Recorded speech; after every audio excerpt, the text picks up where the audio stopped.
자, 오늘 저는 이 다니엘 강의 15번째 시간으로 이 영적 전쟁에서 승리하기 위해 이런 제목으로 하나님 말씀을 전하겠습니다. 이 땅에 사는 모든 사람들은 이 세상이 창조될 때 그 현장을 목격한 사람은 단 한 명도 없습니다. 지난 역사 동안 우리 인류는 비약적인 과학과 학문의 발전을 통해서 꼭 한 가지를 증명하고 싶어 했어요. 그 한 가지가 무엇이냐면 세상은 어떻게 시작이 됐는가라는 것입니다. 우리는 창조론이다. 기독교인들의 입장, 성경의 입장이죠. 또 어떤 사람은 아니다. 아무것도 없는 공간에 억만금의 시간이 지나서 우연히 만들어진 게 이 땅의 진화론적인 결과물이다. 라는 것입니다. 아주 예를 들어서 여러분, 제가 이 마이크에다 대고 지금 설교를 하고 있죠. 이 마이크가 믹서기를 타고 들어가서 여기 있는 스피커 2개로 증폭돼서 여러분에게 이 울림관을 때려가지고 소리가 들리게 하는 원리입니다. 자, 이 마이크, 이 믹서기, 이 스피커가 억만금의 세월이 지났다고 해서 저절로 만들어지겠어요? 가능합니까? 이거는 상식적으로 불가능하다. 안 될 것 같은데요가 아니라 불가능해요. 100%. 맞죠? 그러니까 세상이 창조됐다고 믿지 않는 사람들은 그들의 주장에 의하면 그들은 이 모든 것들이 우연히 저절로 됐다. 그래서 그들은 우연이란 말을 참 즐겨해요. 운이 좋았어. 우연히 됐어. 이런 말을 굉장히 많이 합니다. 저는 그분들의 주장에도 나름대로 일리가 있다고 생각하고 또 제가 믿는 하나님, 여호와 하나님, 나를 사랑하는 그 하나님이 말씀하신 이 세상은 창조되었다라고 하는 저는 그 말씀을 100% 신뢰합니다. 아니 10,000% 신뢰하죠. 여러분, 이 세상에는 이 창조를 증명해 보이려고 애를 썼지만 결국에는 이 창조가 증명이 안 되는 것들을 우리는 너무나 눈으로 확연하게 봅니다. 앞으로도 이런 시도는 되겠지만 여전히 증명되지 않을 겁니다. 왜 증명이 안 될까요? 여러분, 왜 증명이 안 될까요? 오늘 히브리서 11장 3절의 말씀에 보면 거기에 대한 하나님의 명확한 대답이 나와 있습니다. 자, 이 말씀을 제가 한번 읽어볼게요. 믿음으로 우리는 세상이 하나님의 말씀으로 지어졌다는 것을 깨닫습니다. 보이는 것은 나타나 있는 것에서 된 것이 아닙니다. 라는 것입니다. 왜 세상에 창조에 대해서 증명이 안 될까? 여러분, 성경은 얘기하죠. 창조는 증명될 수 있는 주제가 아니기 때문이에요. 왜냐하면 이 세상은 세상에 존재하는 물질로부터 비롯된 것이 아니기 때문입니다. 우연히 어떤 물질이 생겼고 그 물질이 우주를 이루고 우주 안에 해달별이 있고 그 안에 뭐가 있고 여기는 생물이 사는 그런 공간이 됐다. 여러분, 이걸 다 믿으려고 그러면 지금도 930억 광년 정도를 우주선 타고 날아가야 되는 우주 끝까지 가서 아마 가면은 계속 팽창하니까 더 커졌을 거예요.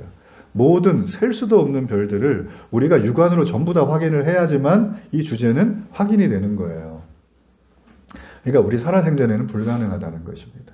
그렇죠, 여러분? 여러분, 그러므로 저는 공교육을 부정하지 않지만 이 진화론적인 입장으로 유물론적인 사관으로 우리에게 가르쳐주는 그 모든 부분에 대해서는 분별하고 알아야 될 필요가 있다라는 거예요. 여러분이 부모님이라면 자녀에게 공부 잘하기를 바라지 말고 세상을 살아가는 분명한 세계관을 가르쳐 주시길 바랍니다. 이 세상은 정말 많이 기울어져 있어요. 여러분은 살아오시면서 많이 느꼈을 겁니다. 여러분, 그렇기 때문에 오늘 이 히브리서 말씀에 나와 있는 믿음으로 본다는 것, 모든 세계가 창조된 것을 무엇으로 알 수 있는가? 바로 믿음을 통해서만 알 수 있다는 것입니다. 모든 나무에는 뿌리가 있죠. 세상에 나타나는 모든 현상에는 눈에 보이는 것도 있지만 그 눈에 보이지 않는 영적인 뿌리가 있다는 것입니다. 영적인 뿌리는 우리가 그냥 보려고 해도 보기가 어려워요. 눈에 보이는 모든 것들은 보이지 않는 어떤 영적인 근원에 의해서 생겨났다는 게 성경의 일관된 메시지예요. 그렇기 때문에 보이는 모든 이 피조물들은 지금 우리가 볼 수 있는 물질로만 된 것이 아니라 성경은 뭐라고 얘기했죠? 하나님의 말씀으로 되었다는 거예요. 믿으시길 주의를 축복합니다. 그러므로 성경은 우리가 이 믿음을 가질 때 우리가 올바른 세계관과 인생관을 갖게 된다고 성경은 말해요. 그리고 믿음으로 우리는 이 세상의 모든 현상의 근원을 뿌리까지 확인할 수 있다고 얘기를 하고 있습니다. 그러니까 중요한 것이 무엇이냐면 이 세상에는 육체를 가지고 사는 피조된 피조물들 중에 이 영적인 뿌리를 깨달을 수 있는 유일한 존재가 하나가 있습니다. 자, 그 존재가 누구냐면 바로 여러분이에요. 우리 옆분을 한번 쳐다보세요. 옆분을 쳐다보면서 말은 하지 말고 눈으로, 사랑하는 마음 눈으로 당신은 영적인 피조물입니다. 속으로만 생각하세요. 속으로만. 사랑하는 마음으로. 그래요, 여러분. 여러분 옆에 있는 사람은 얘는 반에서 꼴등하는 애, 맨날 지각하는 애, 얘는 돈도 못 벌어와. 이런 사람으로 여러분 대하시면 안 돼요. 옆에 있는 존재가 누구예요? 하나님이 그 옆에 있는 존재에게만 유일하게 이 땅에 세워진 것들을 말씀으로 보여준 존재라는 거예요. 얼마나 귀합니까? 값을 매길 수 없는 존재. 여러분, 저는 세상에서 말하는 사람을 재는 잣대와 기준으로 사람을 보면서 평가하지 않기를 축복합니다. 그 옆에 있는 사람은 정말 귀한 존재예요. 여러분, 그래서 하나님은 오직 인간에게만 자신의 형상을 따라서 영적으로 창조하셨고 영혼을 사모하는 마음을 주셨기 때문에 우리가 영적인 뿌리에 대해서 깨닫게 된다고 합니다. 우리 말씀이 전도서 3장 11절의 말씀이죠. 자, 우리 이 말씀 우리 여러분 함께 읽어보겠습니다. 하나님이 모든 것을 지으시되 때를 따라 아름답게 하셨고 또 사람들에게는 영혼을 사모하는 마음을 주셨느니라. 사람들에게 뭘 줬어요? 영혼을 사모하는 마음을 주셨다. 하나님은 우리에게 포에버 할 수 있는 마음을 준 거예요. 이건 누구에게만 있어요? 사람에게만 있는 거예요. 육체를 입고 있는 다른 동물에겐 없습니다. 이 땅에 있는 모든 식물에게도 없습니다. 오직 누구에게? 사람에게만 있다는 것입니다. 모든 사람은 육신을 입고 세상을 살아가지만 이 말씀에 근거하면 영적인 존재로 창조가 되었다라는 것입니다.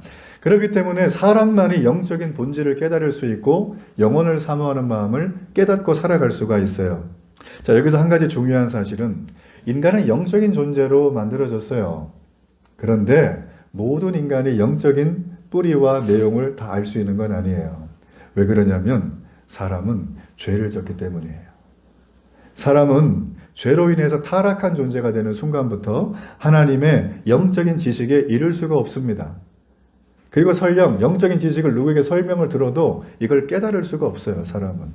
죄가 가로막고 있기 때문에. 자, 그렇다면 올바른 영적인 지식은 어떻게 얻을 수가 있는가? 저를 한번 따라하세요. 하나님의 말씀으로. 제가 말씀을 굉장히 중요하게 여기는 목사죠. 저희 교회 모든 예배와 프로그램은 오직 하나, 성경을 스스로 보는데 초점이 있어요. 여러분이 성경을 스스로 한 절, 한 장이라도 보는 게 제 목회의 핵심적인 목적이에요. 왜 그럴까요? 제가 여러분을 조작하지 않습니다. 하나님의 말씀을 읽을 때 시공간을 초월해서 여러분은 하나님을 만날 거예요. 영적인 뿌리를 발견할 거예요. 그럼 어떻게 돼요? 여러분의 삶에 혁명이 임하는 것입니다. 전 그런 은혜가 있기를 바랍니다. 말씀이 생명이라는 거예요. 말씀이. 자, 오늘 우리가 읽었던 이 다니엘서 10장은 바로 이 하나님의 말씀에 대한 굉장히 중요한 부분이 담겨져 있는 것입니다. 특별히 다니엘서 이 10장은 영적인 지식에 대해서 보화와 같이 담겨 있는 부분이다. 특별히 영적인 지식에 영적인 전쟁에 대한 부분이 드러나고 있습니다. 다니엘 10장부터 이제 다니엘 몇 장 남았죠? 몇 장 남았어요? 2장이 남았어요. 다니엘 12장. 예. 다니엘 10장부터 12장까지는 다니엘이 받았던 네 번째 마지막 환상, 계시가 담겨 있는 부분입니다. 즉 계시에 대한 내용이기 때문에 좀 많이 복잡하고 난해할 수 있어요. 여러분 그렇지만 제가 누굴까요? 어려운 얘기를 세상에서 가장 쉽고 재밌게 하는 목사라는 것을 여러분 기억하시길 바랍니다. 데일리 교회는 이런 재밌는 교회예요. 축복합니다. 네. 자, 보세요. 자, 다니엘 10장의 내용을 가만히 보면 이 10장은 그 다음 장에 나오는 11장의 서론이에요. 문을 열어줘요. 그럼 12장은 뭐냐면 바로 결론에 대한 부분입니다. 제가 다음 주에 이 부분을 살필 텐데 여러분 미리 한번 읽어갖고 오시길 축복합니다.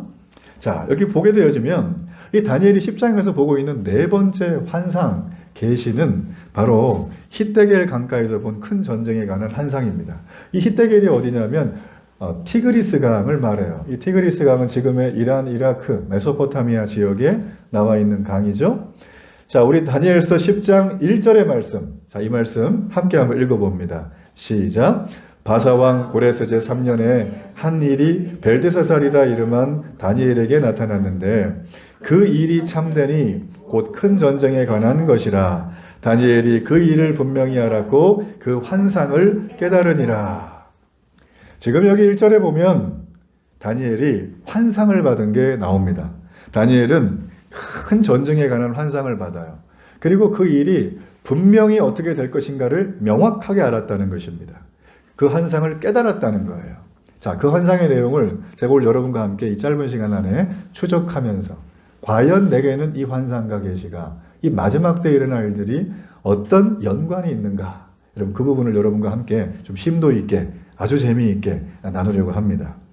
자, 우리가 이걸 알려고 그러면 다니엘은 어느 나라, 어느 시대 사람인가를 좀 알 필요가 있어요. 자, 여러분 지금부터 2000년 전에 전 세계 패권을 잡았던 이태리의 수도 어디입니까? 로마, 그죠? 여러분이 로마가 지배하기 무려 500년 전의 스토리예요. 한 2500년 전에 있었던 일입니다. 자, 이때는 페르시아라고 하는 굉장히 거대한 제국이 집권하고 있는 시대였고, 이때 고레스 왕이라는 사람이 집권 3년 차에 주전 535년경에 이 다니엘이라고 하는 사람에게 하나님이 계시와 환상이 전해지게 된 거예요. 자, 이때 다니엘의 나이가 80대 후반, 90을 바라보는 아주 고령자의 나이였어요. 근데 너무 신기한 건 이분이 이 하나님의 계시와 환상을 받기 전에 3주 동안 어떤 일이 있었냐면 어떤 주제를 가지고 굉장히 슬퍼했어요. 그리고 선택적인 금식을 하면서 하나님 앞에 기도를 합니다. 그런 다음에 받은 게 바로 이 계시예요. 다니엘은 계시를 받을 줄 몰랐는데 그 전에 희한하게도 슬퍼하며 금식을 하는 시간이 있었다는 것입니다. 자, 그리고 이때가 어떤 때였냐면 이스라엘 백성들이 나라 잃어버리고 우리 일제 식민지 때 나라 잃어버렸죠? 그때처럼 포로로 잡혀간 지 수십 년이 지난 때예요. 그 수십 년이 지났을 때 이 당시에 고레스라는 이 왕은 칙령을 내립니다. 그러면서 니네 이스라엘 포로들, 유대인 포로들 니네 고향 땅으로 돌아가서 성전을 지어라. 이렇게 말하고 2년이 지났을 때예요. 이때가. 자, 그토록 다니엘은 자기 나라 빼앗기고 포로로 돼서 이방 땅에 잡혀서 그렇게 수십 년간을 어째 보면 생존하기 위해서 삶을 살아왔어요. 이민 온 사람들처럼. 근데 이거는 뭐 자발적인 이민이 아니라 강제로 끌려왔으니까 얼마나 처참했겠어요. 잘 먹고 잘 살아도. 그렇죠? 그래서 그의 마음의 소원은 안지나서나 나라를 회복하는 거예요. 잃어버린 나라가 다시 회복되어서 내가 고향 땅 가서 거기에서 먹고 거기에서 그 땅에 묻히는 게 다니엘의 소원이에요. 모든 이스라엘 사람들의 소원이었습니다. 자, 그런데 너무나 재미있는 건 오늘 말씀을 읽어보면 다니엘이 자기의 고향 땅에 갈 허락이 왕명으로 주어졌는데 갔을까요? 안 갔을까요? 가지를 않아요. 자발적으로. 우리가 왜 안 갔는지를 한번 살펴봐야 된다는 것입니다. 그가 왜 남았을까? 해방과 함께 예루살렘 성전의 회복이 있는 이 좋은 날에 그는 가지도 않았을 뿐만 아니라 무려 3주 동안이나 금식 기도를 하고 슬픔에 잠겨 있었다라는 거예요. 이 좋은 날 굳이 그래야 될까? 그죠? 이 경사스러운 날에? 여러분, 당시 이 고레스 왕의 칙령으로 인해서 이 당시에 예루살렘으로 돌아갔던 유대인의 숫자, 포로 생활하던 그들의 숫자가 약 5만 명쯤 됐습니다. 근데 돌아가지 않고 여전히 이방 땅인 페르시아 땅에 살던 사람은 이거보다 훨씬 더 많았어요. 여러 가지 이유가 있겠죠. 이미 잡혀온 지가 수십 년이 지났고 여기서 정착을 했고 애도 낳고 학교도 보내고 회사도 다니고 뭐 다 이래요. 삶의 터전이 여기 있으니까 어때요? 먹고 살만하죠? 우리 해외 이민 가신 분들 얘기 들어보셨습니까? 한 20년, 30년 살면 우리 2세 애들은 보통 한국말 안 합니다. 그죠? 보통 한국말 안 해요. 엄마가 한국 사람일 경우에는 한국말을 좀 하더라고요. 예. 보면 맨날 이렇게 좀 미국 이민 교포들 오시면은 항상 이렇게 이 입술에 버터가 발려 있잖아요. 예. 나는 그러면서 이렇게. 여러분, 이거는 어쩔 수 없는 거예요. 문화적으로 동화가 되다 보니까 그렇게 되는 겁니다. 자, 그런데 이들이 자기 고향 땅을 떠나고 수십 년 동안 아버지, 엄마, 나, 그 다음 자식들 이렇게 살다 보니까 이제 삶의 베이스가 너무 이렇게 견고하게 닦이다 보니까 이걸 떠나기가 매우 어려운 거죠. 다 놓고 가기에는. 왜냐하면 자기 고향 땅은 어때요? 황폐한 땅이에요. 다 무너진 땅. 전쟁으로 끝난 땅. 여기 가서 성전을 재건하라? 하나님의 사명을 완수하라. 이걸 하기에는 너무 힘든 거라는 거죠. 그리고 또 한 가지는 제가 말씀드렸잖아요. 이미 그 얘기를 듣고 자기 고향 땅 돌아간 사람이 있어요. 2년 전에. 한 5만 명이 되는데 이 사람들이 갖은 협박과 박해를 당하면서 성전 재건, 믿음을 세워 이거는커녕 뭐 자기 집 짓는 것도 못하고 그냥 주저앉아 있는 상태였어요. 자, 대표적으로 누가 많이 방해를 했냐면 지금 얘기하는 건 예루살렘 남쪽의 유대인들을 말하는 건데 우리 대한민국처럼 북쪽에 북한이 있는 것 같이 북쪽의 수도였던 사마리아 사람들이 있습니다.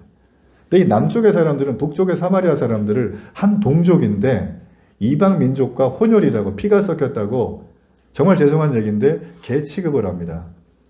그 개는 우리가 말하는 개랑 똑같은 느낌의 개예요. 사람 취급을 안 했어요. 지난 수백 년간. 그러니까 북쪽에 감정이 쌓이죠. 근데 지금 올 게 왔어요. 남쪽에 포로로 잡혀갔던 애들이 돌아왔다는 소리를 들었어요. 봤더니만 예루살렘 그 다 무너진 땅에 성전 짓고 집 짓는 데는 거예요. 야, 이것들 봐라. 어떤 마음이 들겠어요? 회방하고 싶겠죠? 얼마나 회방을 많이 하는지 여러분 성전 공사가 16년간이나 중단이 돼요. 얼마나 회방을 많이 하는지. 뿐만 아닙니다. 이 사람들은 역사적인 사실을 부풀려요. 어떻게 부풀리냐면 이걸 고레스라고 하는 페르시아 왕이 얘네 보내줬거든요. 포로 귀환해줬거든요. 근데 그 왕한테 상소를 올리면서 거짓말을, 과장을 덧붙여요. 무슨 얘기냐면 이 예루살렘에 살던 얘네들은 옛날부터 이렇게 집에서 이렇게 와가지고 지배하면 맨날 반역하고 반기만 들었던 애들이다. 아주 고질적인 반동들이다. 이런 얘기를 하는 거예요. 그러면서 막 로비하고 막 금권 해가지고 막 이거를 왕한테까지 보내네요. 왕이 딱 보니까 야, 내가 너무나 관대하게 관용 정책을 펴줬나? 순간 뭔가 고민이 되기 시작을 하는 것입니다. 자, 이런 성전 재건과 믿음의 회복을 위해서 하나님이 주신 절호의 기회를 다니엘이 가만히 보니까 날려버리게 생겼거든요. 고민 안 되겠습니까? 꼬일 대로 꼬여버렸던 이런 복잡한 상황 속에서 이 다니엘은 그가 계속해서 하나님 앞에 계시를 받고 있는 상황이 지금 10장의 내용이에요. 아주 복잡한 상황. 근데 계시의 내용을 가만히 들어보니까 말씀에서 봤지만 영적으로 환란이 여전히 남아있다는 거예요. 영적 전쟁이 있을 것이다. 뿐만 아니라 이 세계 역사의 배후에는 내가 보이지 않지만 영적인 눈으로 보면 하나님의 계획을 막으려는 사탄의 계략이 살아있다는 걸 다니엘이 환상을 통해 보고 있는 거예요. 자, 이런 상황 속에서 다니엘이 이 하나님의 계획이 무산될 위기잖아요. 그죠? 자기 땅이 회복이 돼야 되는데 이 하나님의 계획이 무산될 위기 속에 있을 때 그는 기도하지 않을 수 없었던 거예요. 여러분의 인생을 가만히 생각을 해보세요. 어릴 때 꿈이 있었죠? 내가 20대가 되면, 내가 30이 되면, 내가 결혼하면, 내가 아이를 낳으면 여러분 그 꿈대로 지금 잘 살아가고 있습니까? 제 인생 얘기를 해보면 제가 꿈꿨던 거 단 5%도 이루어지지 않았어요. 물론 하나님 믿기 전에 제 꿈이었어요. 제 꿈은 겨울에 버스 운전기사가 되는 거였어요. 소박하죠. 옛날엔 추웠어요. 얼마나 추웠는지 학교 갈 때 죽음이었어요. 근데 버스 운전기사가 겨울에 반팔을 입고 가시는 거예요. 저거다. 나의 비전은 버스 운전기사다. 저를 위해 기도해 주시길 바랍니다. 뭐 여담으로 말씀드렸지만 우리가 세운 꿈과 계획이 진행이 잘 되든가요? 이 땅에 종교가 생긴 이유는 진행이 안 되기 때문이에요. 신에게 구하는 거예요. 그래서 여러분 교회를 다닐 때 뭐 성경을 많이 알아야 된다, 기도를 잘해 이런 거 다 필요 없어요. 일단은 교회 오시잖아요. 그러면 여러분의 애처롭고 안타까운 처지를 하나님께 다 보여줘요. 말하고. 그걸 뭐 숨깁니까? 그거를 남한테 얘기하지 말고 저한테는 하셔도 되는데 하나님께 하시길 바랍니다. 그게 종교의 첫 번째 역할이에요. 지금 이 다니엘이라는 사람은 이 복잡한 상황 속에서 지금 하나님 앞에 기도하지 않을 수가 없었어요. 하나님과 민족을 너무나 사랑했던 다니엘, 지난 60년 넘게 이방 땅에서 가장 세속적인 그 땅에서 고위 공직자로 공무원으로 있었던 그 다니엘은 하나님을 사랑하는 마음 우리가 너무 잘 알아요. 민족을 사랑하는 마음 너무 잘 알아요. 나라가 회복되기를 원하는 마음 우린 너무 잘 압니다. 이런 상황 속에 세계 역사의 배후에 하나님을 대적하는 사단 마귀가 지금 페르시아와 우리 유대 땅과 저 사마리아의 사람을 충동질해서 우리가 기환해서 성전을 짓고 다시 회복하는 걸 막고 있다는 걸 깨달았어요. 그래서 그는 80대 후반 90을 바라보는 그 고령에 3주간 금식하며 슬퍼하며 기도한 거예요. 그의 기도는 오늘 말씀에 보면 응답이 돼요. 천사가 그 응답을 들고 확 옵니다. 전 여러분에게도 응답이 있기를 바랍니다. 예. 다니엘은 이 하나님의 계시를 통해서 인류 역사를 바라보는 눈이 바뀌는 거예요. 그 전까지는 내가 잘 되고 있나 잘 먹고 사나 이것만 생각했는데 다니엘은 피상적인 역사에 대한 견해를 다 벗어버리고 이제는 1절에 보니까 어떻게 돼 있어요? 아까 전에 큰 전쟁에 대한 환상을 본 거예요.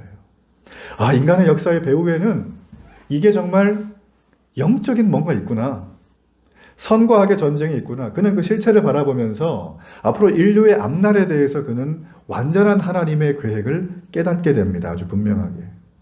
여러분 우리 주변의 역사를 보십시오. 우리 한국의 역사만 봐도 우리가 한국이 여러분 기억나십니까?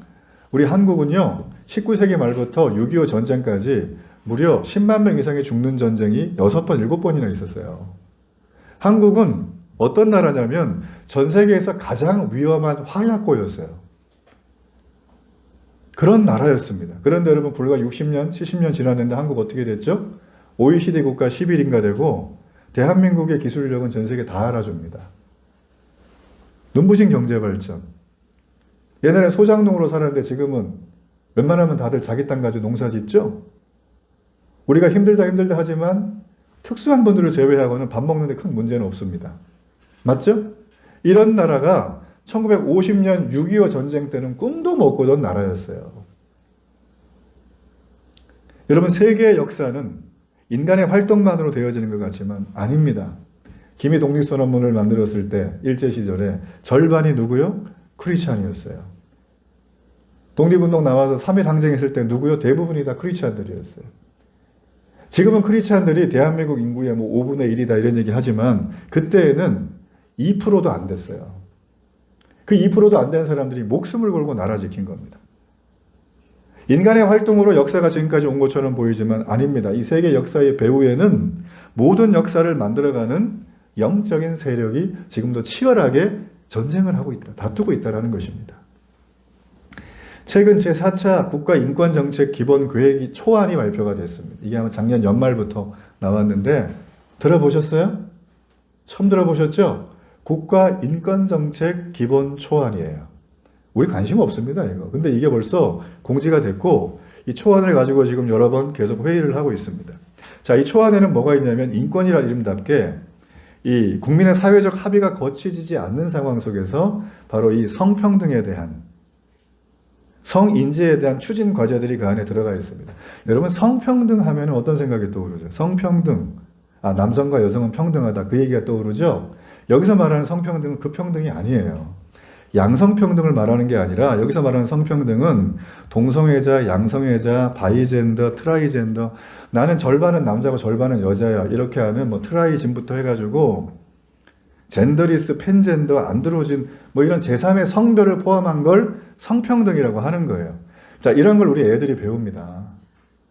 그래서 커서 나중에 화장실이 남자 여자 화장실이 아니게 될 거예요. 얘네 세대가 되면. 이게 통과가 되면. 화장실만 수십 개 만들어야 될걸요? 미국처럼? 경찰이 출동해도 성범죄로 그걸 다룰 수가 없어요. 그거 어떻게 되겠습니까? 이 사회가. 저는 아주 너무 끔찍해요. 사실 이게 진행이 된다는 것 자체가.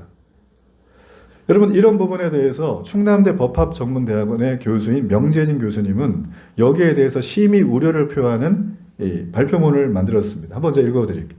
성소수자에 대한 우리 법원의 판결은 동성혼의 금지이며 이러한 우리 법제에 맞지 않은 국가인권정책 기본계획의 성소수자 보호는 무책임하고 위법하다. 자, 이런 것들을 만일에 국가인권정책의 기본 방향으로 삼게 된다면 가정과 사회와 나라가 온통 이 소수자들의 인권보호라는 그럴듯한 포장지에 갇히게 돼요. 소수자들의 인권은 너무나 중요하고 다수의 인권은 버리는 일들이 벌어지는 게 지금의 모습입니다. 자, 이런 시대에서 결혼하고 아이를 낳아서 키울 수 있겠습니까?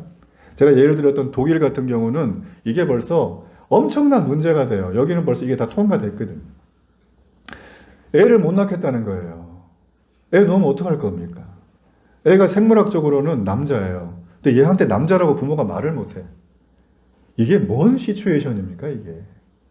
그럼 얘 나중에 신랑이 신부예요, 결혼할 때. 이 뭔 거예요, 이게 도대체? 제가 예식장 갔다 왔잖아요, 엊그저께. 신랑 측 신부 측이 없어야 돼, 그러면 이거는 성평등에 걸려요, 법적으로.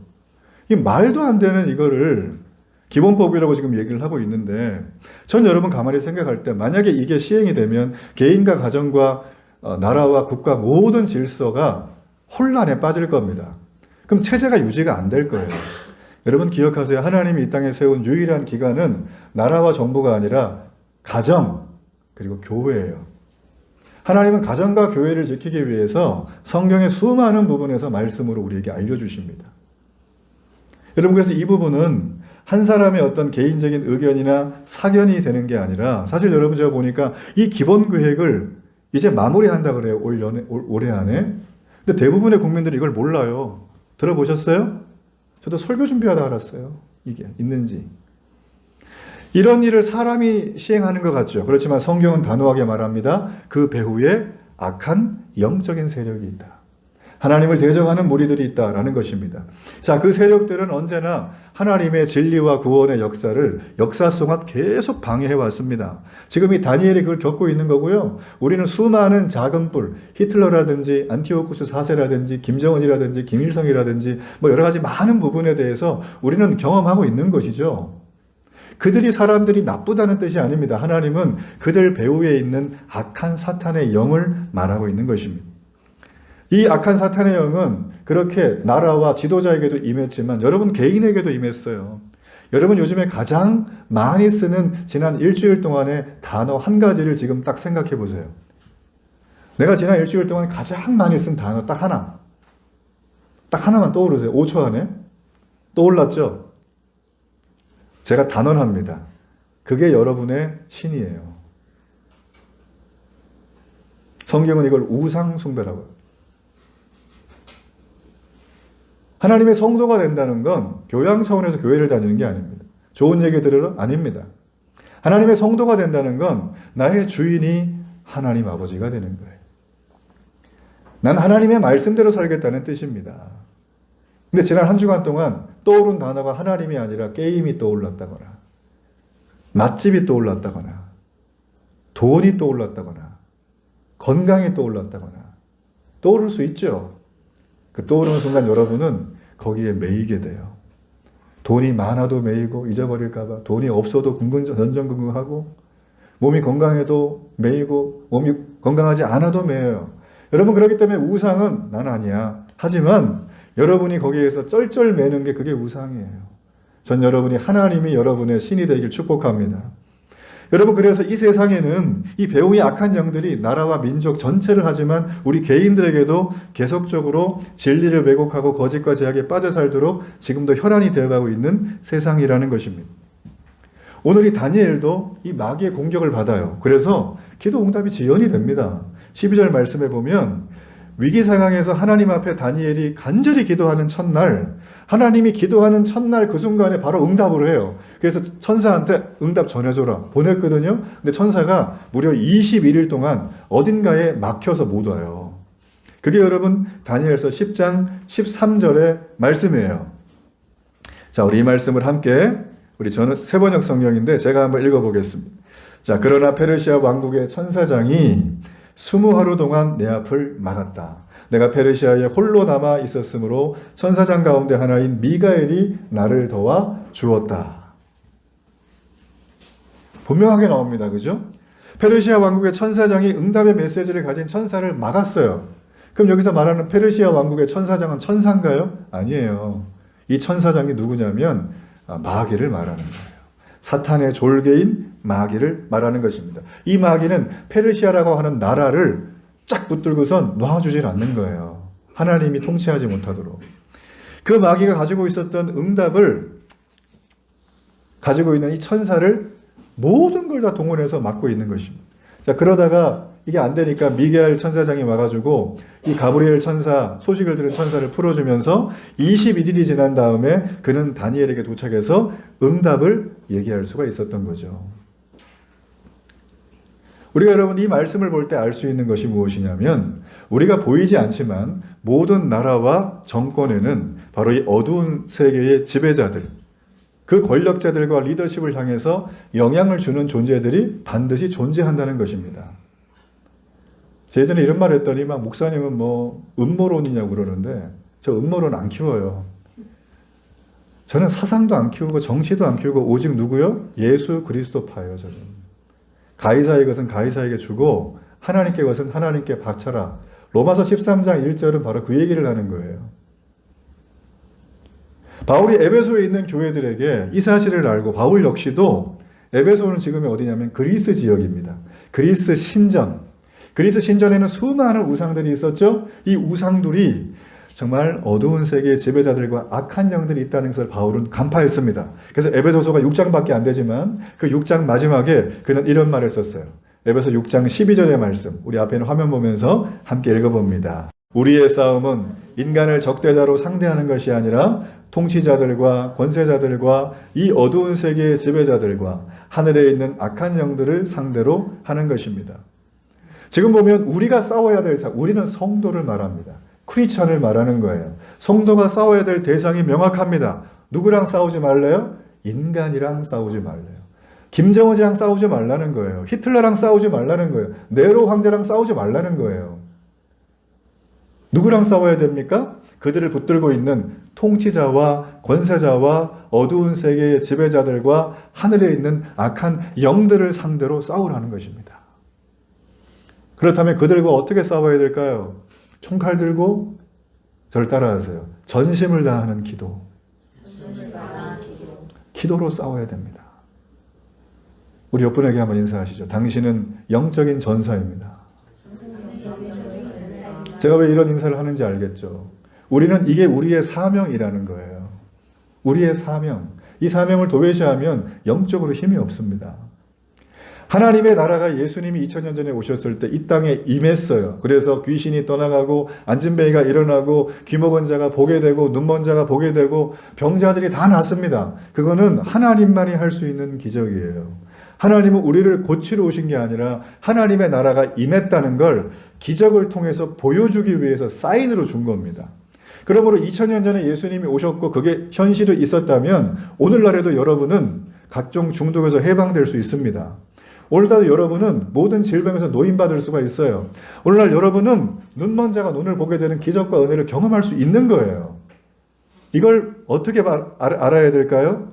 이성적으로 고민하고 합리적으로 분석하는 게 아니라 말씀을 받아들이는 거예요. 믿음으로 받아들이는 거예요. 합리와 이성과 분석은 그 다음입니다.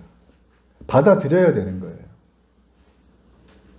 오늘 주님은 우리에게 그 얘기를 해주고 있는 것입니다. 바울 역시 에베소서에서 이런 일가를 얘기를 하면서 아니 왜 이렇게 나라와 이 여러 가지 많은 그 위정자들과 권력자들이 이런 어처구니 없는 일들을 정책이라고 만들고 있는가? 우리 의아하잖아요. 그죠? 왜냐하면 그들의 실수처럼 보이지만 그들의 잘못된 결정처럼 보이지만 그 뒤에는 누가 있어요? 영적인 하나님을 대적하는 마귀의 세력이 있다는 걸 여러분 반드시 눈을 뜨고 봐야 된다는 것입니다. 자, 이런 의미에서 페르시아의 악한 천사장 이 마귀가 다니엘의 기도 응답을 왜 지연시키라고 했는가? 우리가 그 의미를 알아야 될 필요가 있습니다. 자, 여기 바로 다니엘 14절이에요. 14절. 자, 14절 말씀 우리 앞에 화면을 보면서 함께 읽어봅니다. 이제 내가 마지막 때에 내 백성에게 일어날 일을 깨닫게 해주려고 왔다. 이 환상은 앞으로 일어날 일을 보여주는 것이다. 명확하죠? 환상 왜 보여줘요? 앞으로 일어날 마지막 세상에 대한 얘기, 마지막 날에 대한 얘기, 지금 우리의 얘기를 말하는 거예요. 마지막이 언제일 줄 몰라요. 저는 몇 날 몇 시에 언제 온다는 얘기 절대 못합니다. 왜냐하면 성경에 안 나오니까. 그 말하면 전부 다 이단이에요. 예. 저는 모르지만 언젠가 주님이 와요. 내일 올 수도 있어요. 1년 후에 올 수도 있어요. 제가 죽은 다음에 올 수도 있어요. 몰라요. 그렇지만 우리는 그 마지막 날이 있다는 걸 알아야 합니다. 자, 그렇다면 마귀는 왜 이렇게 두려워 떨고 있었을까? 왜냐하면 이 기도의 용사였던 다니엘이 오늘 여기 말씀에처럼 마지막 때 일어날 일에 대해서 다 알고 있게 된다면 다니엘이 그때부터 뭐 할까요? 놀러 다닐까요? 집에 가서 밥 먹을까요? 아니에요. 말씀을 읽었고 환상을 깨달았다면 다니엘은 그때부터 그 말씀 붙들고 기도하기 시작할 거예요. 다니엘의 60년은 그 바벨론 이방 땅 생존을 위해서 포로 생활하던 그곳에서 다니엘은 기도함으로 살았던 사람이에요. 그는 하루에 몇 번 기도했어요? 3번. 어디 가서? 정한 시간에, 정한 장소에서. 어디를 바라보고? 성전 예루살렘을 바라보고. 절대 쉬운 일이 아닙니다. 다니엘은 동네 양아치가 아니에요. 이 사람은 바벨론의 2인자 국무총리였어요. 모든 행정일을 다 보는 사람, 나라의 국사를 주장하는 사람. 얼마나 바쁘겠어요. 만날 사람 줄 서 있을 거예요, 분명히. 그렇죠? 2년 동안 예약해도 못 만납니다. 이런 사람이 어떻게 해요? 시간을 내요. 장소를 가요. 몇 번? 하루에 3번. 어디를 해요? 예루살렘 성전을 향해서 하나님께 기도한 거예요. 여러분, 기도의 모범은 다니엘인 줄로 믿습니다. 침대에 누워서 기도해도 돼요, 사실은. 여러분, 그거 하고 스탠딩으로 머리에 기름 쫙 바르고 내가 나갈 외출복을 딱 입고 기도하는 거는 전혀 달라요. 기도해 보셨습니까? 그 기도를 통해서 하나님을 만나보셨습니까? 나는 이제 예수 처음 믿었는데 뭔 기도인가? 여러분, 기도는 우리에게 주신 영적인 사명인 줄로 믿습니다. 그래서 이 페르시아의 마귀가 그렇게 두려워한 건 다니엘이 기도만 하면 하나님의 응답이 막 나타나는 거니까. 하나님의 역사가, 복음의 역사가 나타나니까 마귀는 막을 수밖에 없었어요. 그렇지만 여러분, 하나님의 역사는 마귀가 막는다고 해서 막아지지가 않죠. 그러나 마귀가 할 수 있는 건 뭘까요? 그걸 속일 수는 있어요. 내가 기도하는데 응답이 지체돼요. 다니엘처럼. 21일간 응답이 안 와요. 그럼 어떻게 되죠? 내 기도 안 됐나 보다. 아, 난 절망이야. 이러면서 지나간단 말이에요. 기도 안 하게 만든다는 거죠. 마귀는 우리를 속여요. 이런 식으로. 그러나 여러분, 놀라운 사실은 하나님은 기도 응답이 지연됐지만 그걸 이루셨다는 것입니다. 그러므로 영적 전쟁에 승리할 핵심적인 전략은 다니엘처럼 전심전력을 다해서 기도하는 거예요.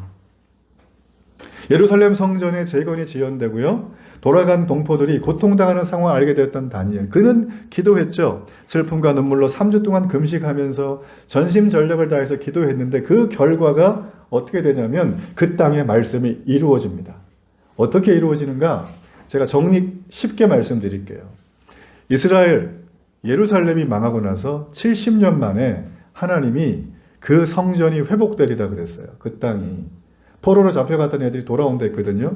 말도 안 되는 소리였죠, 이거는. 그쵸? 나라가 사라졌고 힘이 없는데 어떻게 나라를 다시 세웁니까? 근데 정확하게 16년간 성전 재건이 방해되고 학계 선지자가 다시 성전 재건하라고 촉구했어요. 돌아온 사람들에게. 4년 만에 촉구를 해서 이룹니다. 다 정리를 해보니까 주전 586년부터 516년의 기간 동안 있었던 일이에요. 정리한 몇 년? 70년. 하나님의 약속의 말씀은 마귀가 아무리 방해해도 70년이라는 그 기한을 절대 바꿀 수가 없습니다. 하나님의 말씀은 그런 거예요. 여러분이 기도할 때 대적들이 떠나갑니다. 여러분이 기도할 때 하나님의 말씀이 이 땅에 그대로 이루어져요. 이렇게 볼 때 여러분, 이 다니엘 10장의 말씀은 오늘 세상을 다스리시는 하나님의 주권을 대항하는 이 사탄의 실체를 고발해주는 아주 중요한 장이라고 할 수가 있습니다. 여러분, 우리가 날마다 눈으로 보는 것만 살잖아요. 그죠? 만져보고 경험해보고 4차원의 영적 세계, 초월의 세계를 얘기하면 사람들은 잘 받아들이질 않아요. 교회 안에도 보면 내가 하나님을 믿지만 과학주의 세계관을 가지고 하나님 말씀을 보는 사람들이 있습니다. 그러니까 과학을 신봉하는 거죠. 사이언티스트이에요. 이런 사람들이. 이런 분들은 말씀을 자꾸 분석만 하려고 그래요. 받아들이질 않아요. 믿음으로. 말씀을 받아들여야 분석이 되는 거거든요. 믿어지십니까? 네. 오늘 다니엘은 바로 그런 부분을 우리에게 얘기해 주는 거예요.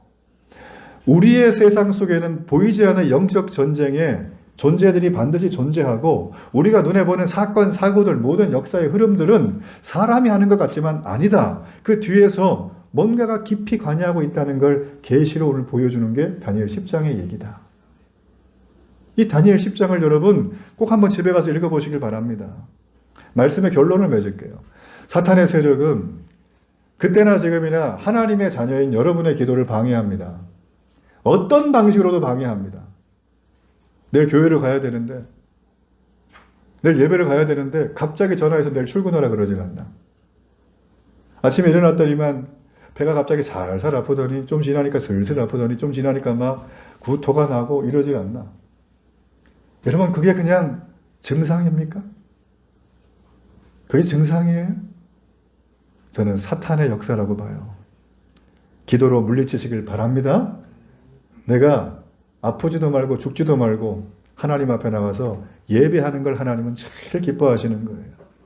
하나님은 기도하는 그 순간 바로 천사를 응답을 들고 보내줘요. 여러분의 기도도 똑같습니다. 하나님이 응답을 보내줘요. 근데 어떤 분은 빨리 오고 또 늦게 오죠. 이분은 기도를 계속 하고 있는 거예요. 사탄의 모든 세력을 물리치는 영적인 화살의 기도를 드리고 있는 것입니다. 내가 응답이 안 되고 있어요. 여러분의 기도가 갈팡질팡하는 거예요. 어떨 때는 기도 안 하다가, 어떨 때는 기도하다가, 감정 기반의 기도를 하니까 그게 안 되는 거예요. 다니엘이 감정으로 기도했으면 60년간 어떻게 살았겠습니까? 힘들어서. 그는 감정 버리고 하나님 앞에 말씀을 가지고 나간 줄로 믿습니다. 아무리 사탄이 우리에게 실패와 기도 응답의 지연으로 고통을 할 수 있지만 70년 만에 예루살렘 성전이 재건된 것처럼 사탄의 유혹과 핍박은 신그로와 같이 사라질 줄로 믿습니다. 그걸 우리가 믿어야 되는 거예요. 우리는 영적인 전쟁을 감당하기 어려운 연약한 존재들입니다. 그러나 오늘 말씀에 보면 뭐라고 나와 있는 줄 아세요? 다니엘에게 말합니다. 여러분에게 말해요. 큰 은혜를 받은 자들아. 큰 은총을 받은 자들아. 내가 너희와 함께 한다는 거예요. 그러니까 두려워 말라. 강건하라. 강건하라는 거예요. 강건하라는 말을 2번이나 반복을 해요. 이 얘기는 반드시 너희가 이룰 수 있게 해주겠다는 거죠. 하나님의 약속입니다. 하나님은 우리를 늘 격려해 줍니다. 나무라지 않아요. 하나님은 우리에게 늘 하나님의 능력을 베풀어 주십니다. 우리가 이 하나님의 은혜를 덧입고 다니엘처럼 여러분의 삶에 꼬일 대로 꼬인 문제들이 이번 한 주간 해결되는 은혜가 있기를 주의 이름으로 축복합니다.